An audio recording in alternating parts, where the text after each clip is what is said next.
আবারও শুরু হচ্ছে ই স্পোর্টস ওয়ার্ল্ড কাপ 2025। বাংলাদেশে পড়েছে তার আজ। এবার স্বপ্নটা যেন আরো বড়, কারণ বাংলাদেশও এবার অংশ নিচ্ছে বিশ্বের মর্যাদাপূর্ণ এই আসরে। ফ্রি ফায়ারের হয়ে সৌদি আরবের রিয়াদে দেশের পক্ষে টাইটেলের জন্য লড়াই করবে টিম রেড হকস। 7 জুলাই শুরু হয়ে এবারে আসর চলবে 21 আগস্ট পর্যন্ত। 24টি টাইটেলের জন্য বিশ্বের 100টি দেশে প্রায় 2000 ই স্পোর্টস প্লেয়ার লড়াই করবে $70 মিলিয়ন পুরস্কারের আশায়। আসরে বড় চমক, ক্রিস্টিয়ানো রোনালদো এই বিশ্ব তারকা ই স্পোর্টস ওয়ার্ল্ড কাপের গ্লোবাল অ্যাম্বাসেডর।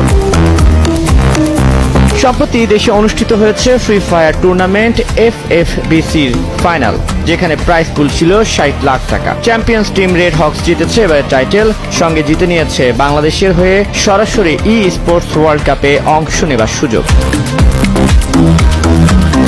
16 থেকে 20 জুলাই অনুষ্ঠিত হবে ফ্রি ফায়ারের লড়াই। বাংলাদেশের প্রতিপক্ষ বিশ্বের বিভিন্ন দেশের 18টি টিম। প্রথমে নকআউট, এরপর পয়েন্ট রাশ, শেষে গ্র্যান্ড ফাইনাল। কার হাতে যাচ্ছে বিশ্ব সেরা টাইটেল? সব মিলিয়ে দেশের ফ্রি ফায়ার কমিউনিটিতে চলছে টান টান উত্তেজনা। কি করবে রেড হক? দেশের জন্য পারবে কি টাইটেল জিতে আনতে? প্রশ্ন ঘুরপাক খাচ্ছে ই স্পোর্টস লাভারদের মনে।